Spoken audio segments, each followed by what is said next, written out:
I hope that you all have had a wonderful week as well. It is with great enthusiasm that I'd like to introduce our panelists tonight. And first and foremost, I want to acknowledge that this is Global Volunteerism Month, and also it is Volunteerism Week. And so again, with that being said, it's great that we can all get together and talk about the importance of volunteerism. And again, thanks for all that are participating. And as we go along, I hope that you will gather information that you too can take out into your communities, not only within the Mason community, but because there's so many of us all over the world to actually take it worldwide. With that being said, I'd like to introduce myself. My name is Kristen Taylor. I am a 1988 graduate of George Mason University. I am a graduate of the Shard School, back before it was called the Shard School. Also, I am currently the Vice President of Volunteerism for the Alumni Association at George Mason. I am also an adjunct professor, and I am also the COO and Executive Vice President at Taken 7. With that being said, I'd like to start by introducing each of our panelists. And again, I'm very excited to talk about volunteerism with each of these esteemed panelists. First is Mr. Thomas Amazar-Lorso, affectionately known as TA. TA, correct. TA is the current president of the George Mason University College of Education and Human Development Alumni Chapter, member of the Shard School Policy and Government Alumni Chapter. He is a veteran high school educator of 25 years. He has taught social studies classes in both the International Baccalaureate and Advanced Placement programs. A recipient of the University of Chicago Outstanding Educator Award. He also spends time mentoring a great number of high school students and GMU college undergrads. He earned his Master's of Education in Education Leadership from the GMU PhD and his MA in Global Commerce and Policy from the GMU Shard School of Policy and Government. He is a member of many community service organizations across the DMV, and he was a 2016 candidate for mayor for Fairfax City. And with that, thank you for joining this esteemed panel, TA. Well, first of all, thank you, Kristen, for having us. Appreciate the opportunity, and always excited and happy to get back in any way I can to what I've always said is one of the greatest university in the country. So thank you for having us here. Thank you, TA. Next, I'd like to introduce Sean Braun. Hi, Sean. Hey, good evening, everybody. Sean serves as the Alumni Chapter President for George Mason's College of Humanities and Social Sciences. In his professional life, Sean is a Scrum Master supporting the United States Department of Veterans Affairs on a large-scale financial systems transformation project. He graduated from George Mason with a Bachelor of Arts degree in English and a Bachelor of Arts degree in Communication. In addition, he earned a Master's in Education from Mason and a Certificate in Educational Leadership from Mason. Again, welcome, Sean. Thank you, Kristen. I'm excited to be here. Thank you. Next up, I'd like to introduce Dr. Xavier Clark. Hello, everybody. Hello. Thank you for joining us. In addition to the breadth and depth of experience and awards they have received, ranging from serving as the Senior Accessibility Officer for the Intelligence Community, CEO and owner of Accessory Insights, LLC, author, handbag designer, and 2019 and 2025 George Mason 40 Under 40 Award. Dr. Clark serves as the current president of the GMU Lambda Alumni Chapter and the interim executive director of the GMU Pop Culture Studies Lab. Dr. Clark holds a Bachelor of Science in Political Communication from the University of Texas at Austin, a Master's of Public Administration with concentration in Emergency Management and Homeland Security from George Mason University, and a PhD in Strategic and Health Communication from George Mason University. They also hold a certificate in Applied DEI Strategy from Brown University and a certificate in AI and Business from the Wharton School. Dr. Clark is also a certified facilitator, and I truly hope they use their skills during tonight's discussion. Welcome, Xavier. Thank you so much for having me. I'm excited to be here with you all. Thank you. Next, I'd like to introduce Janae Johnson. Hi, Janae. Everyone. Janae is a proud two-time alumna of George Mason University, having obtained a BS in psychology and an MAIS in higher ed. Postgraduate studies at the University of South Florida in diversity, equity, and inclusion, and Cornell University Certificate in Women's Entrepreneurship. Since 2011, Janae has worked at Mason in varying capacities. She is the Associate Director of Student Employment and Enrichment within the Office of University Branding and an Adjunct Professor in Undergraduate Education Programs. In 2020, after many years of planning events and leading teams for various organizations, she founded Janae Danielle Consulting and Design, LLC, to help clients identify and achieve their desired creative and event outcomes. Within the community, she serves as the Director at Large for the GMU Alumni Association. She's a board member of the Black Alumni Collective and friend of the board for George Mason University's College of Humanities and Social Sciences. She is a 2022 recipient of the Northern Virginia 40 Under 40 Award, CHS Catalyst Award recipient from the College of Humanities and Social Sciences, and most recently, she was inducted into the 2025 40 Under 40 honoree by the George Mason University Black Alumni Chapter. There is a family motto that she lives by that I think is amazing. And I think I've heard it in a song too. If I can help someone along the way, then my living shall not be in vain. Welcome, Janae. Thank you. Thank you.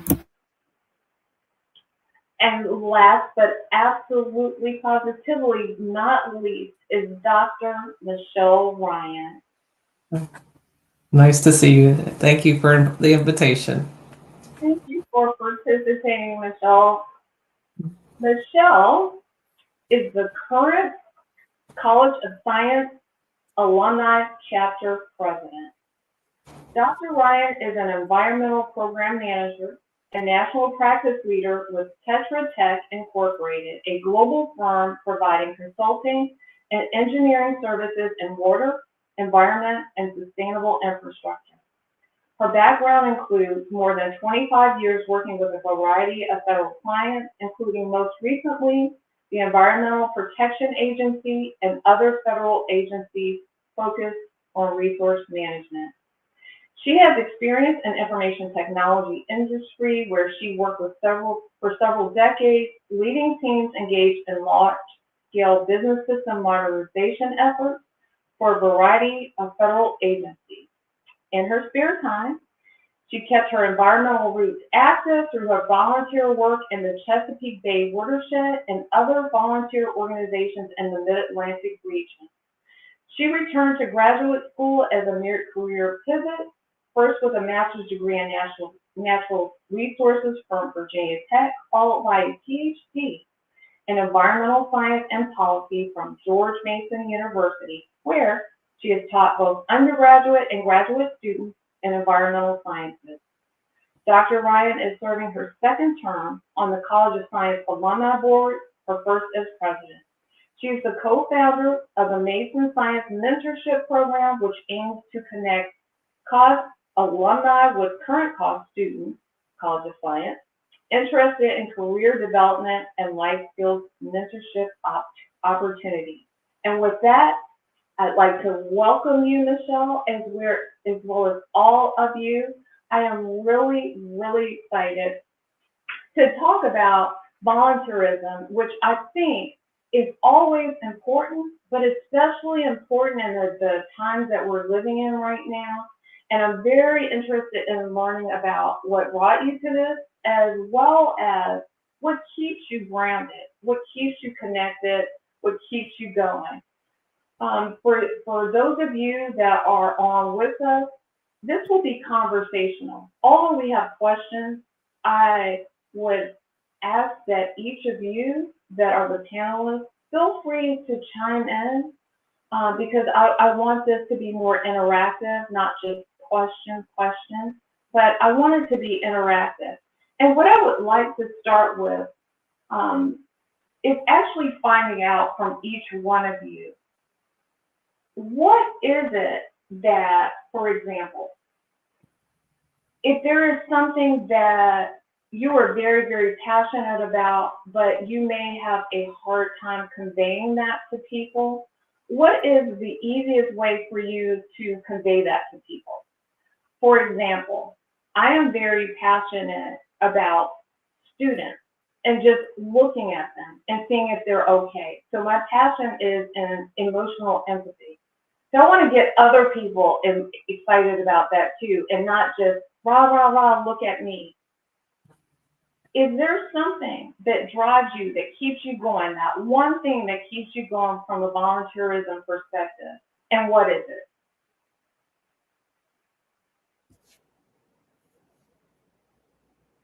Oh, I'd like go ahead. I didn't know if we should just jump in or not. So, but Michelle, Dr. Ryan, go ahead, jump in. Oh, thanks, Tom. TA.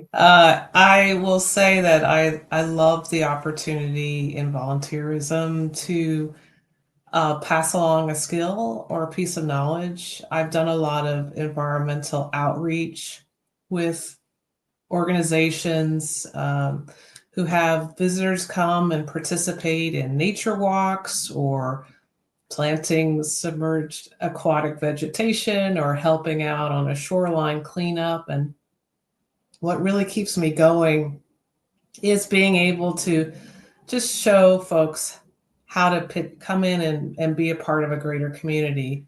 It can be as easy as pointing out something that maybe they didn't see along the shoreline or along a forested path, or just having a conversation like what brought them out today for the event, and learning about what piques their interest, and then providing something that maybe they can share with their friends and family. That's really at the heart for me for volunteer work. Beautiful. I think for me, I'd volunteer a lot of time helping young people, high school students and college students with economic achievement. And that is navigating, whether it be they're 15 in their very first job, or whether it be college students and finding some kind of paid internship or stipend internship. I spent a lot of time volunteering on the Mason campus, at the school, after school at the school I work at, via Zoom with former students who are now in college. But I'm passionate about economic advancement for everyone, and particularly those young people who are always looking to better, make a career jump, or, like I said, everything from that first job to making a big jump in their career. So it's just something I'm very passionate about. I always have been. It's the promise of young people and keeping that spark alive in them and helping them succeed, helping them achieve that next economic step. Yeah, I'll lean in here as well. Along with the passion piece, I volunteer a lot, both at Mason, but also in other organizations. And one of the things I've realized in honestly preparing for this talk tonight, as well as I'm taking inventory of how I'm spending my time, all of the things I give my time to are areas I'm passionate in. So be that music, be that education, be that my faith. And so for me, what keeps me going is that my like me giving my time and service also pours back into me as well. You know, it's self-sustaining. That's excellent. And I'll build on that also. Similarly to Janae, I feel that volunteerism for me is about transformation. And since I've been at Mason, like I coach the George Mason speech and debate team as well. And it's seeing them finally have an aha moment.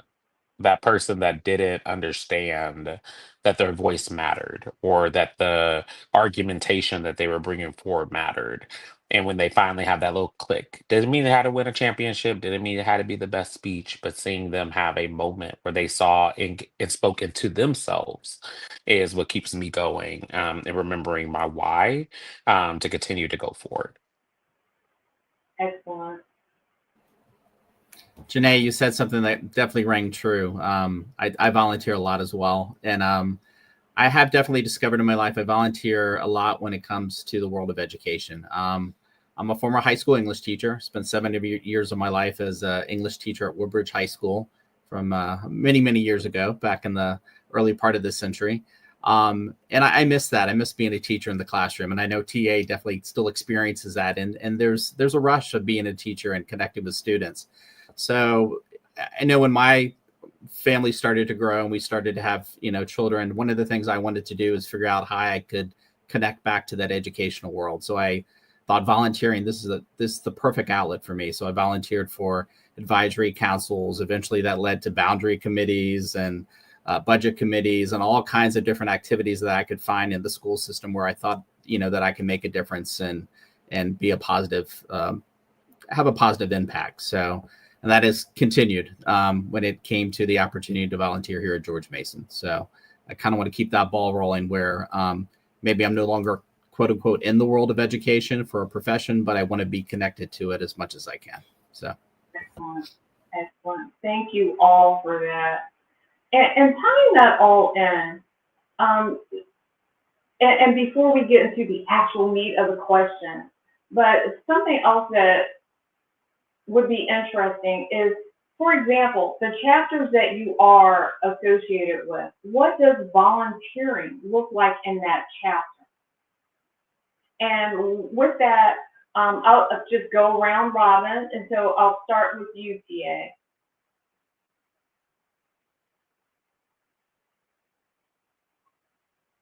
Sorry about that. So the work, we just restarted the CEHD alumni chapter, so it's about it's a little less than 2 years up and running. So it'll be 2 years on July 1st. So we just got up and running. But the team we have, the small team we have, and the small alumni chapter we have thus far, it was getting it. We volunteer. We have meetings. We have our regular scheduled meetings. We get together. Okay, how can we best serve the alumni, the faculty, the professional staff, the students? What opportunities can we create? And these are things we discuss at meetings, as well as our presence, establishing a presence on the campus at events with the Alumni Association and homecoming, things like that. And we do volunteer our time. All of us have. We all dedicate our time to doing it. It's because it's something we're passionate about, and essentially echoing the message that the CEHD in general puts out. Like, what is the College of Education and Human Development for? And how we as alumni echo their message using our social media and other means at our disposal to get that message out. So that's what we do. And we just, like I said, we've just started. We're just warming up. So my 2 years are just about coming up. So hand it off to somebody with a lot of more, even more passion, and we'll grow the organization even more. But all of us on the CHD board continue to volunteer our time to get this very young chapter up and running. Excellent. Thanks, CA. Sean? I'll give a little bit of background on our chess board. First of all, chess is the largest college at George Mason, and I'm lucky that there's, like for example, I get to see Janae on a regular basis at our chess meeting, our board meetings. So that's definitely a bonus, because if you get to know Janae, you want to see more of Janae, because she's such a positive person that you kind of want to have more of in your life. So Janae, just giving you some love right there. But about 5 years ago, I got a message, an email. Like many of you, we get so many George Mason emails, but hopefully we read the majority of them. And I read one from Nikki, who was the director of alumni and community engagement over in chess, and she was looking for volunteers for a kind of get the chess alumni board rejuvenated and kicked off and restarted. So I raised my hand up as something. This was something I would like to do. And I will tell you, over the past 5 years, both as a member of that board and as a VP, and now in the president role, which I've served since last summer, it's been a positive experience to see all that we have the opportunity to do on the chess side to kind of get people engaged with the community. Whether it's our fall event, the Community and Catalyst Awards, whether it's an AI event that we recently had at George Mason that we had an event in the past with the College of Science. And so we have been talking to Dr. Ryan, perhaps of bringing that event back that we had a few years ago. That was a successful fall event. So not only do we give our members or alumni or our board members a chance to kind of get engaged at the board level meeting at our every other month meetings, but we give them the opportunity to get engaged by coming to campus or taking part in something virtual or in person. Fiction on the Fly, for example, the event that happens during Fall for the Book or during that time of the year is another example where you don't necessarily have to be in Fairfax. You can still take part and be a part of the chess community. So, hopefully those are good examples of things that we're doing on the chess side, and definitely anybody can be a part of when it comes to the entire George Mason alumni community. Thank you, Sean. Xavier? Yeah, so with the Lambda Alumni Chapter, with our group, we work with the LGBTQ Resource Center.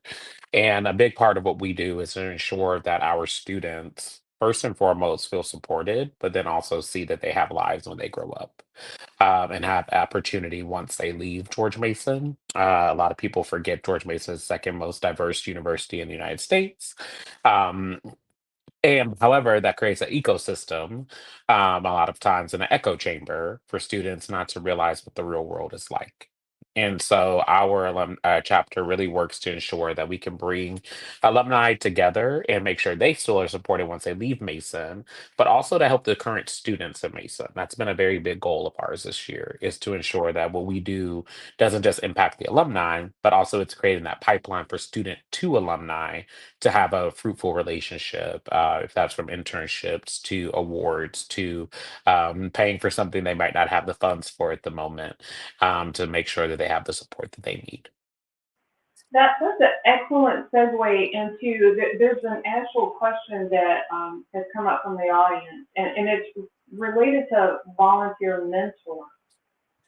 And from a volunteer mentorship, I know me personally, I was on the Shar School Alumni Board and participated in mentorship, and I'm actually doing it now.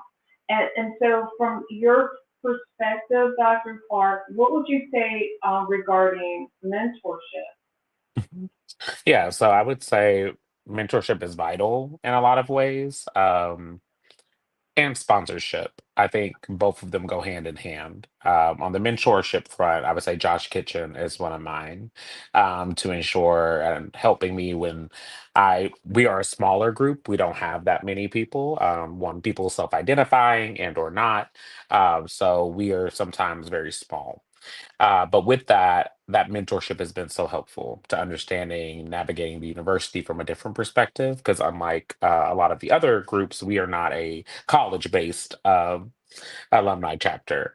And so when we are doing things, it is through that center. So making sure we're understanding what those processes look like. How do we make sure our community partners understand what we're doing?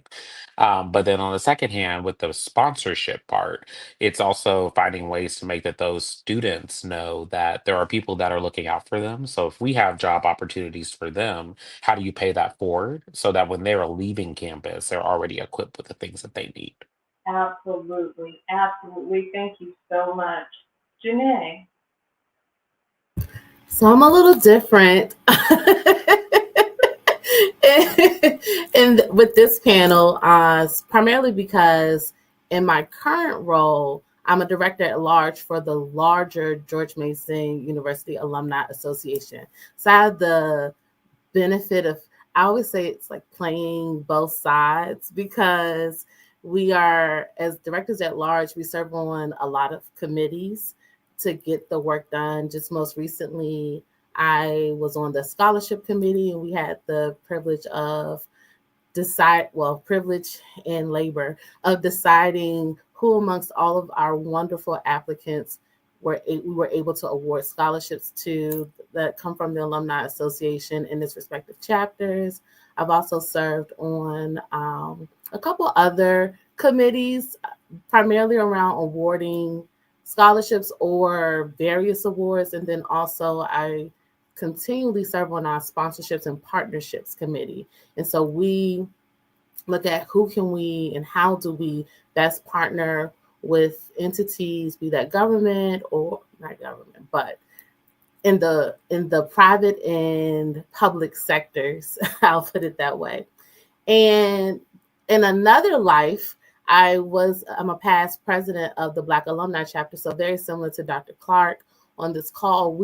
That chapter is an affinity chapter, and so they're not sponsored by a particular college, but rather a space for everyone, regardless of your college affiliation, to come to and benefit from. And I would say in that regard, there was a lot of work, both still in the committee space, but really having engagement, making sure there were engagement opportunities for alum as well as students to connect with alum before, like while they're still on the campus grounds, because we look at our students as future alumni.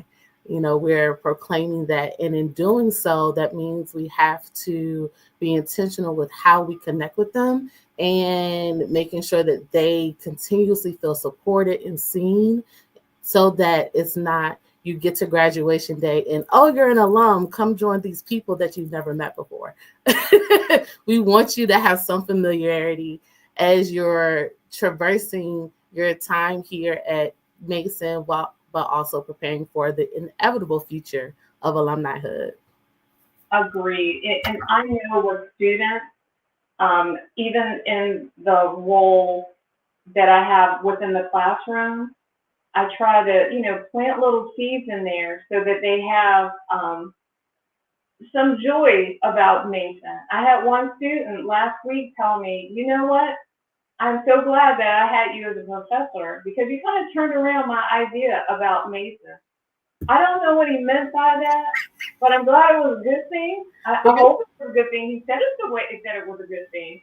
But with that being said, Dr. Ryan. Oh, thank you. We here in the College of Science Alumni Chapter, very similar activities that have been mentioned so far.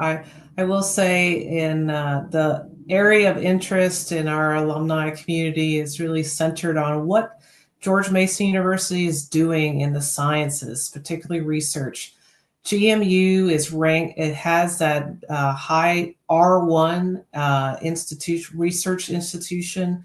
And we like to promote that by highlighting faculty and student research. We, through our volunteer work and the alumni chapter, have put on a number of webinars to do exactly that, basically like a panel where we have researchers from George Mason University come in and showcase their research, and then moderated by someone from the alumni chapter, and also in some instances contributing to that. We just finished one in the last 2 weeks on oral health awareness, oral cancer. Our VP from the alumni chapter did a really nice job of bringing together a panel of dentists and talked about the importance of oral health awareness as we celebrate the month of oral health awareness. We also had one back in December where we highlighted the research in recognition of World AIDS Day George Mason Research and the contributions that Mason has done in the area of HIV research and promoting medicines and health to support those that have HIV. So it was really being able to highlight what Mason does so strongly in the sciences is really important, and we continue to do that. We are, as all of us here know, our alumni are global, so we try very hard to make sure that our volunteer opportunities are inclusive to no matter where you're located, that you can be a part of our community. And when there are times that we can come together on main campus or other campuses, we have wonderful campuses besides the Fairfax campus. We always try to maintain that hybrid connection so that everyone can contribute and be a part of what we do. Great. Thank you so much, Dr. Ryan. So with that being said, I know for me, from the perspective of volunteerism, I may not have known that that's what it was, but it's something that I saw my parents doing. It wasn't until I was much older that I really recognized how much they did. My mom is a retired educator. That my mom and dad seemed to always be doing something for everybody else. She would complain sometimes that my dad may have just gotten home from work. As soon as he gets home from work, he goes right back out to help a neighbor or make sure that something gets taken care of. My husband is another person that just naturally would do something. We were maybe married 2 years. Our next door neighbor, we had just gotten our new house and we were all excited. And our next door neighbor, a bit older than we were, he saw the neighbor fall going up the back hill of their home while he was cutting his grass. And so he quietly said, because he didn't come in and say, oh, look what I did. I didn't know it until our neighbor said something about it. When my husband would go out and cut the grass, he would go out and cut our neighbor's grass as well. No charge, no nothing, no asking questions, and make sure their yard was taken care of. For him, his dad made him do it because there was a neighbor lady that had lots of acreage. He and his brother had to go out really early on Saturday morning, cut the yard in the spring and summer, fall. And he said she paid them pretty decently. But one day his dad was going by and saw they did not do a good job. And he told that woman, for as long as they cut your grass, you will never have to pay for it. So I'm curious from all of you all, from the seats of volunteerism, what motivated each of you to volunteer? And this will be in no specific order, so jump out and we can engage in back and forth conversation as well. I just want to say, because you said, I mean, it's a passionate point that I have. My family members, my parents, and my sibling, and my one sibling, but even extended, they're like, "Why do you do this?" I do not come from a background where anybody in my immediate family volunteers with anything at all. And matter of fact, it's to a degree, I'm looked down. I don't want to say looked down upon, but it's looked at negatively. Like, why are you spending all your time and energy doing this? You should be doing something else. Why are you, the two networking events we had, the one over in Arlington about 3 weeks ago, and then the one that we had on the main campus put together by the great Philip Wilkerson that we had just last week, where I got to network and I got a lot of requests from undergrads and young graduate students to help with internships, to help find them internships. And I'm working with 3 of them right now. And I still get quote, "Why do you do this? Why do you do this?" All I can tell you is I hearken back to each of my grandfathers volunteered a lot of their time. They were immigrants and they were active in their immigrant organizations that supported the immigrant groups that they supported. And they volunteered their time. And as a little kid, I saw how happy that made them. And so it's just something I enjoy giving back. I enjoy volunteering, particularly for young people. And even, I did an event last May where we raised a lot of money for students or for children with disabilities with speech impediments. But it's something I enjoy. I'm passionate about. I understand why both of my grandfathers were passionate about the work that they did. But it's interesting you brought that up, because in my family, no one does any volunteering whatsoever. And I'm often like, oh, there he goes again, going off on one of his, volunteer missions to think, to make some kind of difference. And I'm like, wow, it's just really interesting to see like the contrast of nobody in my family does it. Well, that's interesting too, because it can be that someone demonstrated it for you in your family. It could have been that I was the recipient of someone volunteering with me. Let's say, for example, especially, in the teaching profession, you have that one teacher along the way that took this special interest in you. And so I had a teacher that she said, I know you're getting ready to go off to 6th grade, back when, that was junior high school. And she said, you've been a great student of mine. I want to give you my clarinet. First of all, I'm thinking, this is so weird. Why would you give me a clarinet? To this day, I have that clarinet. I've gotten it.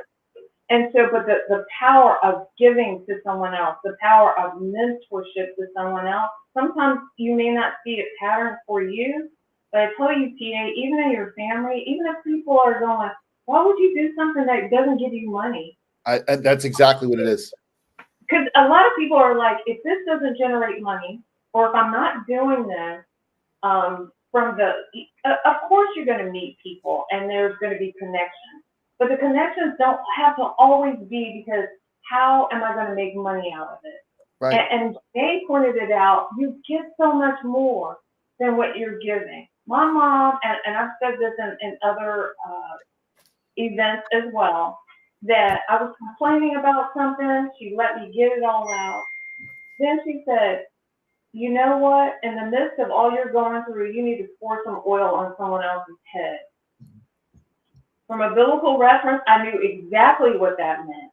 In spite of all you're going through right now, no matter how busy you are in this busy mess that you made up yourself, you make time for everything you want to make time for, on top of, looking good for other people, versus take that time and pour some oil on someone else's head that needs some healing salve sometimes. And with that, I'll stop.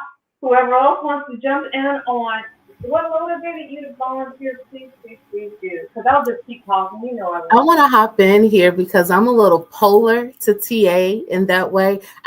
We have this saying, the apple doesn't fall far from the tree. And the trees around me have always given back or volunteered in some way. And I mean, in varying capacities, right? And so for me, my very first memory of volunteering was at a health fair. My mom's a retired nurse. And so it was at a health fair that she had put on or was organizing. And I want to say I was 5, but I vividly remember this because 5 or 6, because it was kind of surreal to me even then to be this little kid helping other kids that learned how to tie balloons, like a slip knot around. Yeah, it was a little surreal, but it ingrained this spirit of giving within me. And so I have volunteered or served in some capacity, honestly, my entire life. And for me, taking it back to Phil's question about mentorship and who helped get us involved with Mason, I would say beyond that, it was the examples I saw before me, the people, my environment, and so it became second nature. And I also look at volunteerism. Sometimes we think it has to be structured and formalized, and it doesn't have to be. You can volunteer in a lot of different capacities as long as you're giving of your time or talent in some way. That's a volunteer. And so I think I keep going because I don't know any other way to be. Let me just say to Janae, like, that's awesome, because I wish there was that foundation for me, because I think I'd be even stronger at it. It's exactly what Kristen just said. Like I've been told, man, you're not making any money off this. Why are you doing this? Why are you helping the after school? Why? And it's like, it isn't there. And I wish it had been there growing up. It just, and matter of fact, we usually end up giving more money to the thing. Like we give of our time and our treasure oftentimes when you're volunteering. When I explain to family, very close friends that are like family and family that like I donate money, they look at me like, what? What do you mean? I'm like, I donate to my alumni association. I said, I don't have thousands of dollars, but I always make, and they're like, why? And I'm like, you all have alumni associations. So they're like, no, why would I do that? And I'm like, we are on two different planets. We're on two different planets. To that point, TA, something that I had noticed is back when people would dig up maybe a little bit deeper, when you would go around the office saying, hey, contribute to this person because it's a birthday, or this person lost a loved one. Something that I noticed, and this is when my husband was stationed overseas and we were over there, and I was actually working. And I remember someone going around doing that very thing. The people that were the lowest by rank, military rank, gave the most. And the people at the top said, can you come back, or can I get change for a 10 or a 5? And so it seems like the people that know what it means to give and to receive are the people with the least. And you find that a lot of times, or at least for me in my experience, that I have found that it's very quick for someone that doesn't have as much to actually give, to be motivated to because that's an act of volunteerism as well. Yeah. Can I build off of that actually? So I'm from a really rural town in Texas, and like Janae, volunteering has always been a part of like my ethos and family. And my grandparents raised me, and with my mom, and something that I always thought was so interesting is my hometown has a very big wealth disparity. We have people who are homeless and are drug users and other things, all the way up to people who have mansions. And my grandmother taught me from a young age that it doesn't matter who that person was. And we would have people knocking on our door 2 o'clock in the morning, and they may be an unhoused person or a person that is on substances. And my grandparents would wake up, help them, take them to the store, do all that. My grandmother, when I was in high school, and this is where it really just clicked for me. Two examples I'll quickly get through for y'all. My grandmother started doing a town Thanksgiving. She would make Thanksgiving dinner for the whole town. Wow. 4,000 people. Are you? And yes, she would be cooking for days and just make sure if somebody needed food, she would make sure they got food. Her and my cousin that passed away recently. And it just instilled in me like it doesn't matter with someone who that person is, they're family to you because they're part of your community. And also on that, we had a huge fire my senior year of high school. And we had a lot of my friends lost homes. A lot of my people that I knew just lost everything in 2 hours. And I remember I went to my grandparents and I was like, I cannot sit in this house and do nothing. The recreation center was a triage place, and me and a group of friends took over the clothing room, the hygiene room, and we slept there for a week. And we ensured that people just had everything they needed. And it wasn't, and everyone was like, similar to TA, it was like, Xavier, why are you doing that? Your home could be taken away. And I said, I don't care. Because at the core of it, it was to make sure that people I grew up with or people that just had nothing knew that they were still loved. And as a community, we were going to be there. And I think that's when I look at Mason. UT, where I went to undergrad, has a huge alumni base. However, I have always felt with Mason, there's something different about the way that we go about this that makes it so much more worth it, because I don't care what student is a part of what school or affinity network or alumni, what part they are. I want them to see that even in your happiest, even in your lowest, there's still a university that is going to take care of you, nurture you, and be beside you through it all.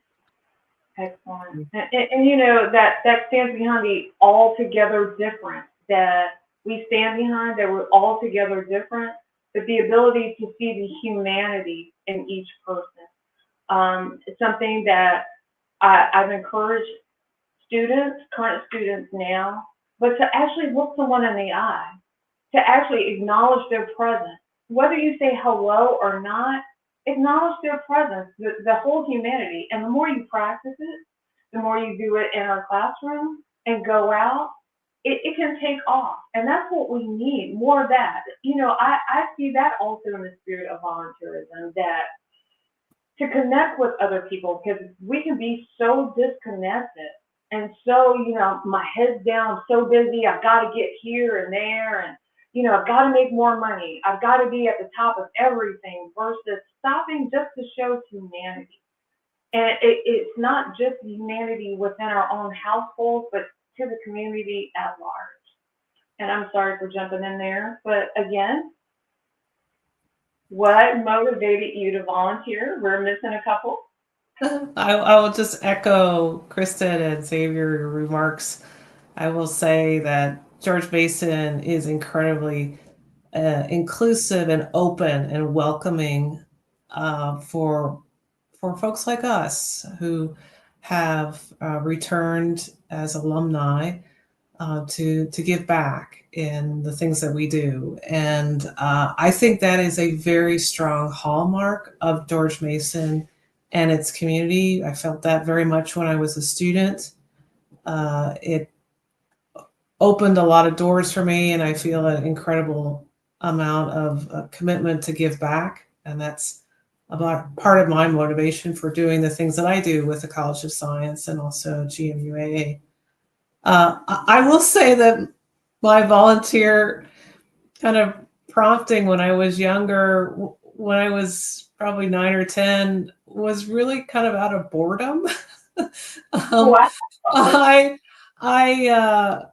parents were both with USAID, United States Agency for National Development, and I accompanied them to their posts, their missions. And in one of the places where I spent a fair amount of my childhood years, so I'm going to date myself here.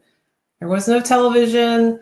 There were no movie theaters. I listened regularly to the Voice of America and the BBC World Service on shortwave radio.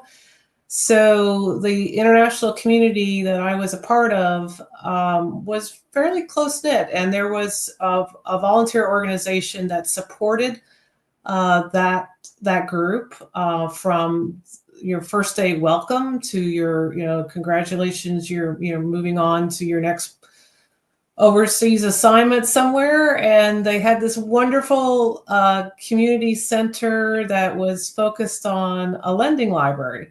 So as a kid, I spent time at the library and I would just help out. Everything, shelve a few books to helping patrons find the next best thing they wanted to read. And it was back then all in print, no electrons, no electronic media available back then. So having that resource for the community was incredibly valuable, and it served as a sort of a meeting post. But I had a great time. During the summer months when there was nothing going on, and my parents were at work, I would spend full days at the library just pitching out and doing whatever they needed me to do. And I thoroughly enjoyed that experience, and that's what I've looked for is to be a part of a bigger community than just myself, and just being able to help out somewhere. It's what I do. So, and I think all of us here do this in some shape or form as well. That's actually beautiful. And I bet you still could be in a library right now and be in a type of heaven. I know I am. I love libraries. Love, love, love, love, love libraries. Yeah. Have we missed someone? Yes, Kristen, I'll go ahead and go. And I will tell you, I've really enjoyed this discussion. I guess it's a former English major in me and the former teacher. I love all these stories. I just wish we could put them together in a book. Just hearing about where they grew up, where they came from, who their families were. Kristen, when you mentioned her mom, it made me think of my own mother. My mother is 94. She'll be 95 in August. Wow. And I guess she was probably one of the early good examples or great examples of a volunteer. I grew up similar to Dr. Clark, I grew up in a small town, a rural area. I grew up in a small town called Village, Virginia, in the northern neck of Virginia. So about 2 hours southeast of Northern Virginia, hour from Richmond and Fredericksburg. And yes, thank you. So, great place to grow up. My dad was a farmer and a truck driver, and my mom was a hairdresser. They both valued education. They didn't have the opportunity to go to college, so they wanted that for all their kids. And we were all successful in terms of going to college and getting degrees and making them proud. My mom was a volunteer in our church. I grew up in a Baptist church. She volunteered as a Sunday school teacher, leading youth, the young people's choir. And then they gave me opportunities to be around a lot of volunteers. I was a Cub Scout, then I was a Boy Scout. I played youth sports. So I saw so many examples of people kind of giving up their time, and these people were definitely not doing it for money, because this was an area where people were not making a lot of money. So they were just giving up the time because they enjoyed the experience of helping others, or they enjoyed the experience of working with young people and things like that. So because those were all the seeds that got planted in me at an early age. So I knew when I had the opportunity, I wanted to do that as well. And so, like Janae said earlier, I volunteer too much. I'm currently, I don't know if there's ever too much. We'll just say that. But I volunteer, as here at George Mason. I'm also volunteer as part of a youth soccer league as a board member there. I'm a coach here at my son's high school advisory council out here in Gainesville. So, and those are just a few things right now, and I'm sure I'll add others along the way. But and as a Mason volunteer, I knew Mason had given a lot to me as a student, as a graduate. And so when the opportunity came up of how can I give back, or how can I start to give back, because I don't want the story to end, I want it to keep going. What is something I can do? So I'm happy to have that opportunity now to kind of be part of chess, and I hope to kind of grow in that as well and see where it develops over the next few years and beyond. You mind if I ask the group a question? You mind if I ask you a question? I'm curious if you guys are similar to my belief. Is it important? Do you do this because it's important to you to have that connection? In other words, I'm somebody that I need to be connected, right, to organizations, institutions that are making a difference. And that's why I do this volunteer for. You can probably see behind me. These are all just memberships and everything that I volunteer, diplomas, but there's also a lot of membership plaques and things that I belong to. And that's another thing I'm criticizing. Like, you pay all this money to have friends. And I say, I do. I pay a lot of money for friends. I pay a lot of money for friends, but I need to be connected. And Mason is a great source of connection for me. And I was just wondering if it's the same for you guys. Like, you need that connection in your lives to know that you're making a difference for someone, whether it's a person or something as an institution. TA, I'll go first. I think 100%. I think that connection word is, or everything you just described, I would say perfectly defines me to a T. I feel like I need that connection as well. And I will tell you, there's been volunteers experiences that I've had where I'm not making that connection. And I know when it's time to walk away because that connection isn't there. So, and I think that's okay too. I think as volunteers, we should know,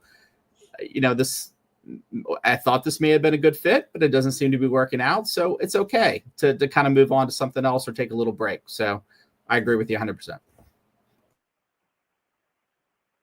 Absolutely. And I think that in echoing that, and the organization, the values that they represent is incredibly important. I want to make sure that I'm aligned with, that meets what I believe is important. Education is incredibly important to me, and firm believer in it. And that's why I spend my time here at George Mason. It's again, it gave me incredible education, and it's my turn to give back to the great organization that it is. I think a comment that just came up from Phil. I think what's amazing about being with like-minded people. So to the comment earlier that was made on not know, it may be a good fit, but it's not a good fit. Or I have these great ideas and nobody's listening and nobody's doing what I want to do. Sometimes even in that thing that you're passionate about and may not be working out the way I wanted it to work out, what ends up happening is maybe there's some growth in me. Because even in my volunteer efforts, some issues that I may be having, it helps me in my actual work life, which my husband has told me that you take your volunteerism way too seriously.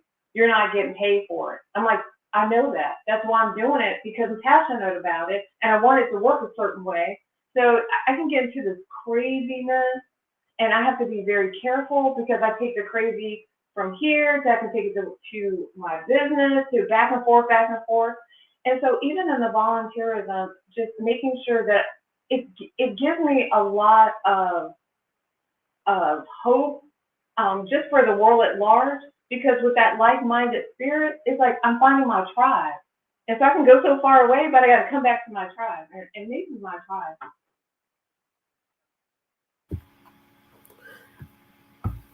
I would love to add, in addition to all of the comments that have already been shared, TA, I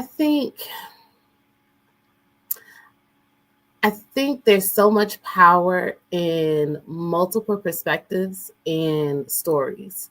And in volunteering, there is this unique opportunity to both serve but also connect with people. And we talked about like-mindedness and alignment being big. And for me, I know that's why I volunteer, specifically in the spaces that I volunteer. And I have to meter it because there are a lot of pockets and there's only one me. There's just one. If I could replicate myself, I would. Have little Janae's running around. We need to have like 2 or 3 Janae's. Right. Oh, thank you. But that's not possible. And so for me personally, I go through seasons. In some seasons, some organizations will get a lot of my time and energy. And in other seasons, others won't get that same level. And it's just an ebb and flow to see who needs what when. And there's also something to be said about the environment. And so our ideas that we have, or the passion that we may have for a particular thing, may not fit in the space, in the environment that you're in. And so there's also this idea of going until you find your space in your tribe. And once you find your space in your tribe, the ideas that you have, the initiatives you may want to take on will flourish and grow. And I wonder at times if people are reluctant to try because they're afraid, well, what if it doesn't work out? Okay, you learned you didn't like that thing, or that thing didn't work for you, and that's okay. Try something else. Go to another group and see where you find your space in your community. I think that's one of the beautiful things about volunteerism. It's the cost is typically your energy, right? And energy is something we can regenerate. We get that back. It may not happen in the same way or take the same shape, but we can. It's a renewable resource. And I think what you pointed out about it being a season, and sometimes people don't recognize that maybe this is not your season for this right now. And for example, I will pick on my beloved sorority, Delta Sigma Theta Sorority Incorporated, which is a public service sorority. And with that being said, there was a period of time that I needed to stand down from doing anything as an alumna. The reason being is because I had young children. And so from a time management perspective, that wasn't the season right now. And even some of the time that I did participate, it was for events that involved them so that my daughters could see the spirit of volunteerism, even with some of the events I could participate in, but I could not participate as an officer. Now, we have a question that I would like to pose really quickly, and this is actually from Jim Robinson. What are your favorite ways to connect with people from a networking perspective?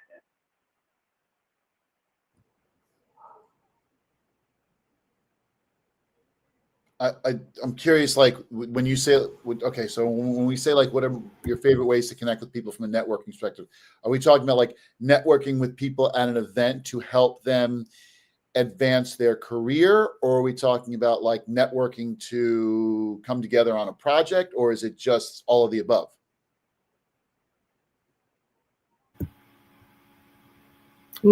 Well, I can't speak for Jen, but I'd be interested to hear all of the above personally, because I think, we network in so many different ways, and sometimes that's conditional based on the event or the environment we're in, and other times it's a byproduct. So it's not, we're not specifically leaning with the intention of I'm going to network today, meaning I'm collecting as many cards as possible. And that we did get the comment that it's all the above. TA. Yeah, I just saw that and I was like, well, I mean, for me, it's like part of it too is age. I'm in the 50-something crowd now. I'm not in the 20-something crowd now. So it's I'm a better networker. For me, for whatever reason, and I just had one of my own fraternity brothers who's a 30-something who just came to me and said, I need help with this, and I know you're somebody that's good with this, and I'm very good at connecting people group A to people with group B. And just for whatever the reason, the big networking thing in my life is people come to me, young people especially, they're like, help me with an internship, help me with a job, and so economics has been my focus. And I mean, I literally just got a Mason undergrad from the forum we had last week in the Johnson Center. And she was like, we met, I don't know if you remember me, we talked, and I was a DCPS kid. And she said, now I'm a junior at Mason, and I really need an internship with a nonprofit. And I'm in public relations is her thing. And I was like, give me 2 days, and just because that's what I do. And I again, when you're in your 50s, more people than when you're in your 20s. And I said, give me 2 days. And I talked to somebody last night, and he was like, definitely get me her resume. Like we need someone like that for the summer. And we can do a paid internship. He said, is it okay, a stipend? I said, honestly, George Mason undergrads, I think any type of, part-time, full-time, stipend or paid internship, they'd be eternally grateful for. That's just what I do. It makes me happy. I don't think it's wrong that it makes me happy. It gives me that like, and I know Sean can relate to this. It's the same feeling I get, that same what's what I'm looking for, that same shock of energy when you're teaching and you teach a concept, whatever it is, and it clicks in a student's head and you're like, yes, got it. Like, oh, the aha moment. And it's the same thing with high school kids getting a job, or George Mason undergrads helping them get an internship. Like I said, I got 3 of them right now, and I'm going to get all 3 of them internships. And you can see it. It's like click, and I'm like, ha, got it. So check the box. Yeah, and I can hop in here. I would say I think my favorite way of doing this is breaking down that generational gap. And what I mean by that is, for example, I literally just flew back in from Detroit yesterday for our national speech and debate tournament, our second one. And our students don't, because of COVID, don't know as much history about other collegiate speech and debate people, because it's kind of gotten lost because you didn't really have people sharing it. And so I think my favorite way of doing that was bringing them to a coach that may have judged them and they don't even know that person's background or what that person is doing now in their career, and just starting a conversation and letting them, one, get to have a true relationship with that person, but then two, realize that it goes beyond the round it isn't just that this person ranked your performance and gave you feedback. It was also that this person could be someone that one day could be your boss, or one day could be Absolutely. um, you could be their boss. It just, you never know. And so helping them understand that the activity is not transactional, it's transformational. And that networking is a part of that. But it's also, I think I'm very big on not hollow networking. I think in DC, we have a very bad tendency to think that networking means I have to get a business card rather than gathering somebody's story and stewarding it correctly. And so I think that's a huge thing for me, is making sure that I get to know someone fully before just asking them for something. Yes, and that's, showing that you have emotional intelligence.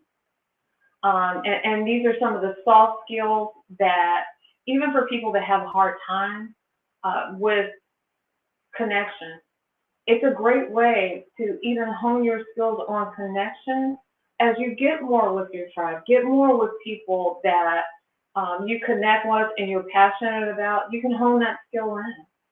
But I'll step back and let someone else speak.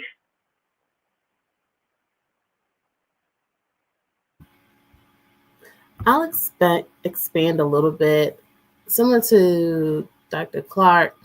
I wouldn't really categorize myself as someone who's a good networker. I tend to connect with people very easily, and to the tune of I may very well forget your name and what you do for, what your title is, but I will always remember the story that you shared with me. And typically your stories are about you as a person, where you come from, your roots. And I love that so much. I don't always think of it as networking, but in a way it is. I look at it as connecting. And in those connections, I tend to recall, oh yeah, this person likes this. And I know this person needs this. And similar to Tia, I'm like, let the two meet and unite and and go forth and prosper. For me, I genuinely enjoy people and understanding, and understanding people and their perspective and their histories. And so I tend to, in a group, I may go to the people that I know first, but inevitably I call myself a butterfly, so I'll flutter. I'll flutter around and talk to someone that I may not know, and try to spark up a conversation that way. Or I may just stand over to the side sometimes to kind of gather myself and to take in all the inputs that I've received before venturing back out. But ultimately, I look at, I want to help. I always listen, if I can help someone along the way, right? And so in wanting to help, part of that is having the knowledge and the context in order to be a good steward of someone's time and their talents. Absolutely.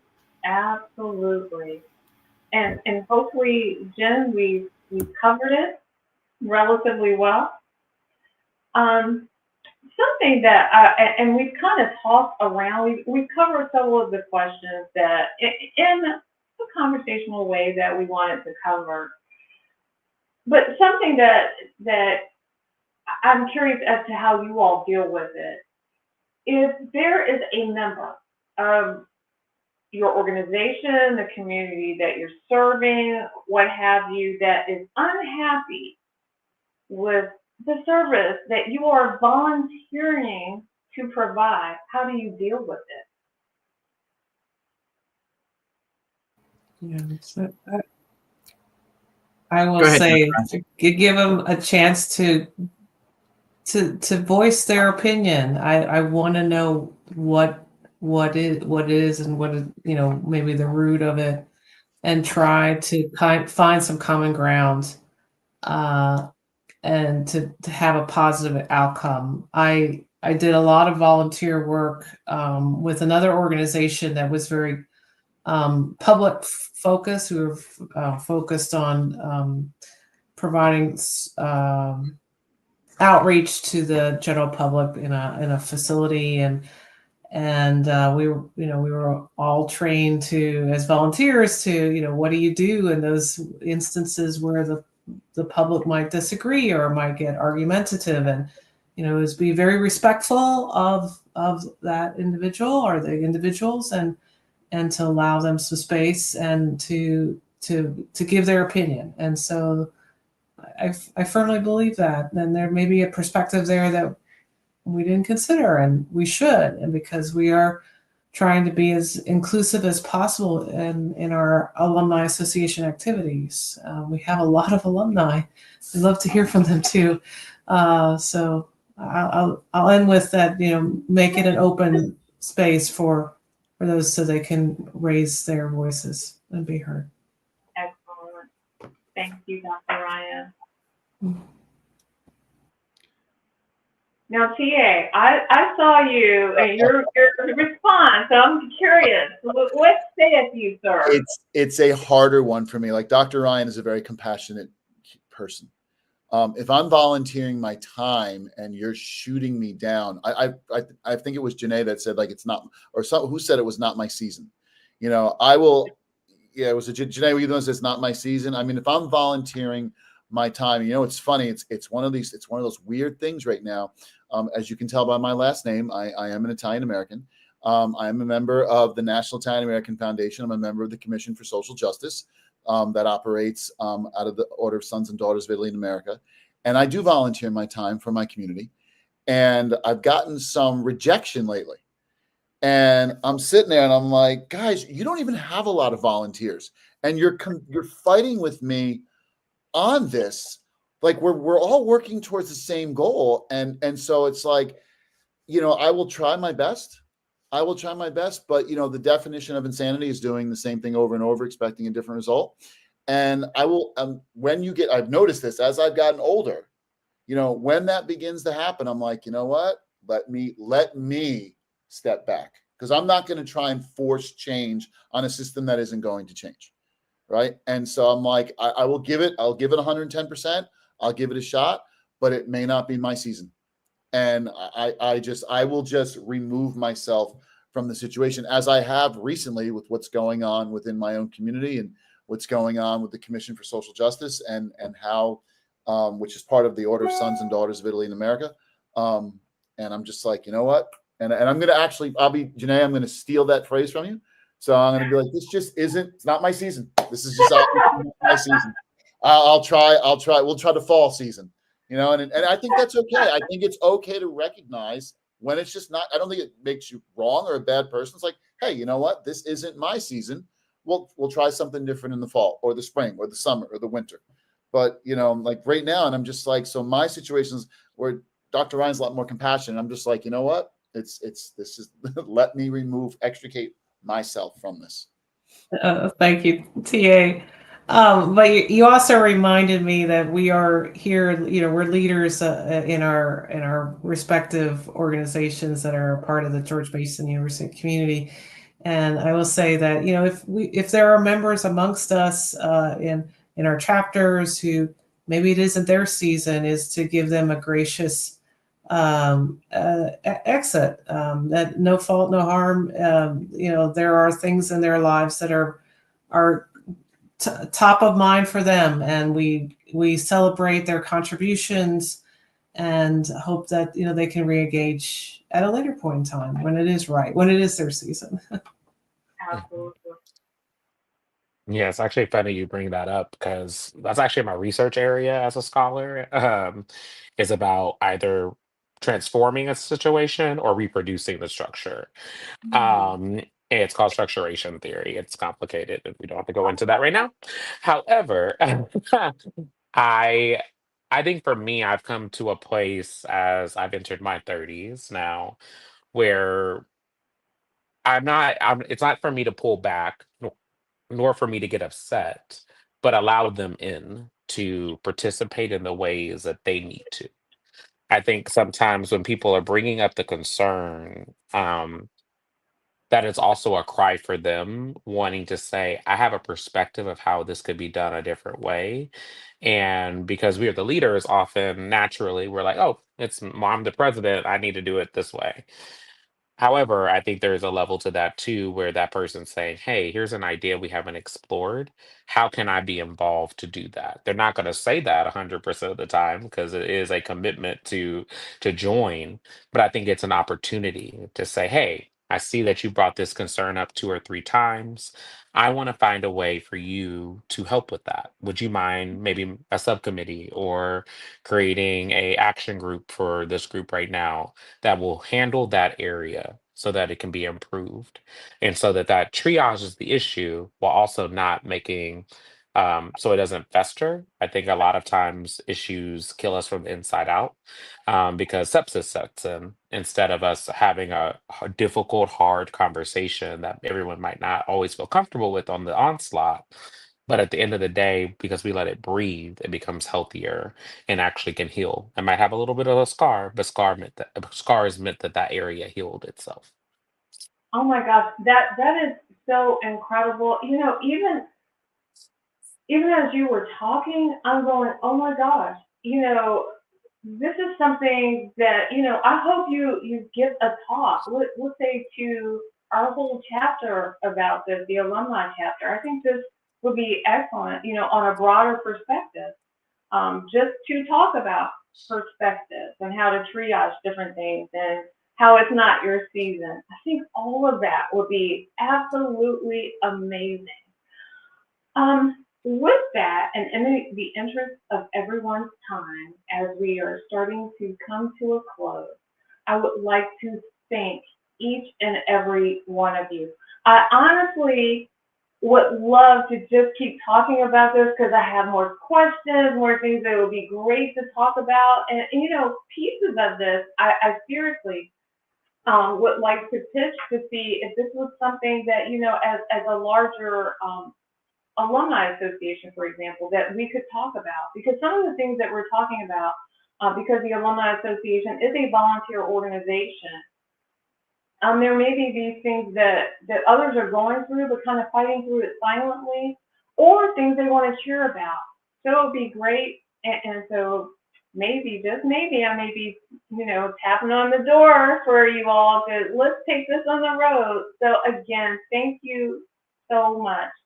And I would like to thank Jen Robinson and her amazing Office of Alumni Relations team for their continued excellence and support. Without them, this event would not be possible. I would like to especially thank Mackenzie Green because she's always super professional, keeps me out of trouble. She's amazing. Thank you, thank you, thank you, Mackenzie. And I would encourage everyone that is online now to be sure to visit Mason's alumni site. And at alumni.gmu.edu, you can see many of the upcoming events that we have. And please, please, please be sure to follow us at Mason Alumni on Instagram, Facebook, and X. Also, please join the official George Mason Alumni Association group on LinkedIn. With that being said, again, thank you, a big heartfelt thank you to each of you for participating. And I'm telling you, I think we could go on a road show with this. This is amazing. Big Mason love to each of you. And with that, please enjoy the rest of your evening. Thank you. And thank you, Kristen, for putting this together and for being such a great moderator. You also have to give you your flowers as well. Yes. Thank you Yeah. so And much. I for think this Mackenzie opportunity. might have wanted to say something also if we wanted to bring them into the chat. Okay. Hi. Yes. Thank you guys so much for your expertise. I just wanted to say one more thing this volunteer week. So, our Latino alumni chapter is actually looking for some applicants for their leadership board. So, we had a great conversation today about, getting engaged and how to get involved at George Mason.